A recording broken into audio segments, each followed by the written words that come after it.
ప్రజా సమస్యల పరిష్కారం కోసం నిత్యం కృషి చేస్తుంటారు. ముందు నుంచి కూడా తొలి నుంచి కూడా మీరు ప్రజల మధ్య ఉండేవారు. అలాంటి మీపై ఎందుకు గతంలో కేసులు పెట్టించారు? కేసులు అంటే నాలుగు ఓరు పెట్టించింది కాదు. గతంలో అంటే ఒక 90 మన కాంగ్రెస్ పార్టీలో నేనందరూ కలిసి ఉండే అప్పుడు హనుమంతరావు ఎలక్షన్స్ వచ్చినాయి. ఆ ఎలక్షన్లో అప్పుడు మేము బాగా యాక్టివ్ రోల్ చేస్తుంటే అప్పుడు ఉన్నటువంటి మల్రెడ్డి రంగారెడ్డి ఎమ్మెల్యే ఉండే. ఇక్కడ ఉన్న లోకల్ లీడర్లు అరే రామ్మోహన్ గౌడ్ యాక్టివ్గా రోల్ అవుతుంది, మీరు ఏదో విధంగా కేసులు పెడితే డౌన్ చేయాలనే ఆలోచనకు ఎదుగుదలని అడ్డుకోవడానికి వీక్ చేద్దామని చూశారు. నేను ఏం చేయండి, చిన్న వినాయక చవితి కాడి ఒకటి షాప్ ఒకటి మాది గౌడ్స్ కాబట్టి కంపౌండ్ ఒక ఇష్యూ, వీటిని అడ్డం పెట్టి దీన్ని పెట్టి పెద్దగా ఇష్యూ చేయలేరు. దాన్ని నేను హైకోర్టులో వేసి నాకు పెట్టినది ఏదైతే ఉందో ఇదంతా కరెక్ట్ కాదు, నేను దానికి ఎలిజిబిలిటీ కాదు, నాకు కేసు దానికి సంబంధం లేదని చెప్పి 6-7 months కూడా కాలేదు తీపించి కూడా హైదరాబాద్ ఎవరు కూడా చేయకూడదు చట్టం కార్యక్రమం.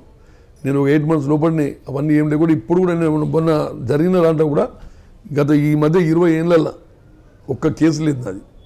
మన మేనిఫెస్టోలో మన బయోడేటాలో నేను ఇచ్చిన బయోడేటాలో కానీ నామినేషన్ పత్రాలలో కూడా ఒక కేసు కూడా లేదు. అప్డేవిట్లో కూడా ఏమీ లేదు. 100% క్లియర్గా ఉంది.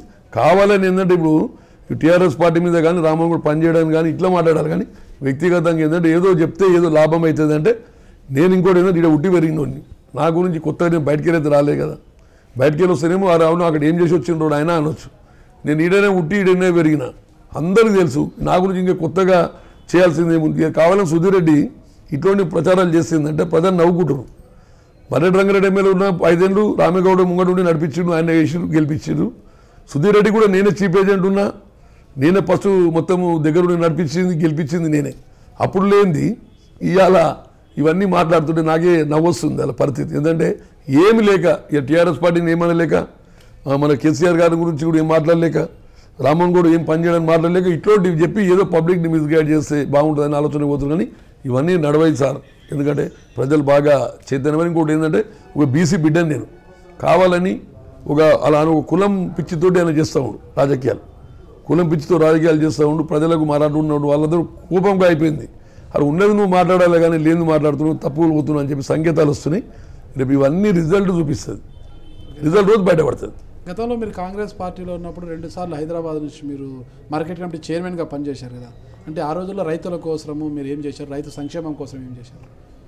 అంటే ఆ రోజు నాకు మలక్పేట మార్కెట్ ఉన్నప్పుడు మన హైదరాబాద్కు మెయిన్ మా దగ్గరికి మిర్చి కానీ ఉల్లిగడ్డ కానీ మహారాష్ట్రకి వెళ్ళి కానీ కర్నూలుకి వెళ్ళి ఇవన్నీ మా దగ్గరికి వస్తాయి. ఆ రైతులకు గిట్టుబాటు ధర రాని రోజులు చాలా ఉంటుండే. అప్పుడు మేమేం చేస్తుంటామంటే సంబంధించిన మంత్రికి ముఖ్యమంత్రికి చెప్పి మార్కెట్ రేటుకు మేమే కొని రైతులు తక్కువ రేటు వచ్చినా మేము ఎక్కువ రేటుకు కొని కస్టమర్లకు వచ్చిన దాంట్లో కూడా డబ్బులు మేము పే చేస్తుంటాము గవర్నమెంట్కి. పే చేసి రైతులకు అన్యాయం జరగకుండా చూస్తుంటాము. ఆ విధంగా 2 సార్లు జరిగింది. అది నేను 5-6 years ఉన్నా.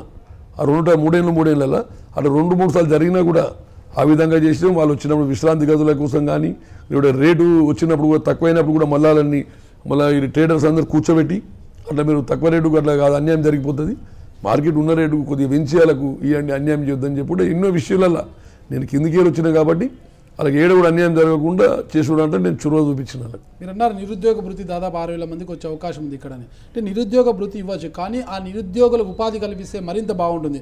అలా మీరు ఎల్బీ నగర్ నియోజకవర్గంలో నిరుద్యోగ భృతి కాకుండా నిరుద్యోగులకు అంటే ఉద్యోగ అవకాశాలు కల్పించేందుకు ఇంకా ఏమైనా పరిశ్రమలు ఏమన్నా ఎల్బీ నగర్కి తీసుకొచ్చే అవకాశం ఏమైనా ఉందా? ఏమైనా ప్రణాళిక చూస్తున్నారా? నేను నిజంగా చెప్తున్నా సార్, అది ఎట్టి పరిస్థితిలో కూడా ఇప్పుడు ప్రజలు ఆశీర్వదించిన అసెంబ్లీకి పంపిస్తారని నమ్మకం నాకు ఉంది. ఎలాంటి పరిశ్రమలు పెడితే ఇక్కడ రాణించవచ్చు అంటారు? అంటే ఇక్కడ నాది యువతనే కాకుండా మహిళలు కూడా సార్, మిడిల్ క్లాస్ ఫ్యామిలీస్ ఉన్నారు, వాళ్ళ భర్తలు ఉద్యోగాలు చేస్తే సరిపోతలేదు. వాళ్ళకి 12,000 నుంచి 15,000 రూపాయలు ఉద్యోగం మాకు ఏదో కావాలి, కుటీర పరిశ్రమలు లేక కానీ లేకుంటే మనకి ఔటర్ రింగ్ రోడ్ కూడా మాకు వాకబుల్ డిస్టెన్స్ ఉంది, ఇక్కడికి 6-7 కిలోమీటర్లు వస్తుంది. దాని చుట్టుముట్టు కూడా ఇప్పుడు ఫార్మసీకి చదువుకున్న వాళ్ళకి ఫార్మసీస్ కానీ లేదు సాఫ్ట్వేర్ కానీ హార్డ్వేర్కి సంబంధించినవి కూడా ఎన్నో కూడా ఫ్యాబ్ సిటీ కూడా ఉంది. ఇటువంటి అన్నీ కూడా వస్తున్నాయి. ఇలా బయటి దేశాలలో ఏవైతే మన పిల్లలు చదువుకొని అక్కడ ఉద్యోగాలు చేస్తారో అవే కంపెనీస్ మన దగ్గరకు వస్తున్నాయి. అట్లాంటివి మన దగ్గర వచ్చినప్పుడు ఇది మనకు 100%గా కేటీఆర్ గారు ద్వారా కానీ ముఖ్యమంత్రి ద్వారా కానీ అటువంటి కార్యక్రమాలలో కూడా అటువంటి వచ్చినప్పుడు మనలో కూడా ఒక 10% 15% కూడా ఇక్కడ చదువుకున్న వాళ్ళకు ఇచ్చే విధంగా అక్కడ ఉన్నటువంటి ఎండి కానీ సీఈఓతో కూడా మాట్లాడి చేయాలని చెప్పేసి నాకు ఒక ఆలోచన ఉంది. అదే కాకుండా మన దగ్గర ఆటోమొబైల్ ఇండస్ట్రీ ఏరియా ఉంది. ఇటువంటి వాళ్ళకు తగ్గట్టు పరిశ్రమలు కూడా పెట్టాలి. పెట్టి అది ఏదైతే ఇక్కడ సూటబుల్ కాగలుగుతుంది, ఇక్కడ ఉన్నవాళ్ళు అందులో ఏ వీటిలో అయితే వీళ్ళకు జాబ్ దొరకగలుగుతుంది కూడా ఆలోచనాబద్ధంగా ఒక ప్రణాళికాబద్ధంగా పోవాల్సి వస్తుంది. దానికోసం ఇక్కడ ఉన్న పరిస్థితులను బట్టి ఆలోచన చేసి దానికి అవసరం అనుకుంటే ముఖ్యమంత్రి గారితో ప్రైవేట్ గవర్నమెంట్తో సంబంధించి కొంచెం చేసేటోళ్ళు కూడా ఉన్న వాళ్ళు ఉన్నారు, వాళ్ళతో మాట్లాడి అటువంటి కార్యక్రమాలు అటువంటి పరిశ్రమలు తీసుకొద్దామని ఒక ఐడియా ఉంది. దాని ప్రకారం నేను ముందుకు పోతాను. మీరు చూస్తున్నారు ఐ డ్రీమ్ న్యూస్ని. మీరు చూస్తున్నది ఐ డ్రీమ్ న్యూస్. అంటే కళలని నిజం చేస్తూ ప్రజలకి నిజాలని కళల ద్వారా తీసుకొచ్చే ఐ డ్రీమ్కి మై బెస్ట్ విషెస్. మీరు చూస్తున్నది I dream news.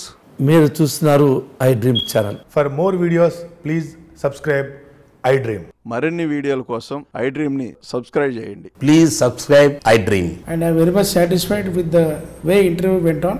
Kindly subscribe to I Dream. For more videos, subscribe to iDream. And loads of fun entertainment and content. Do watch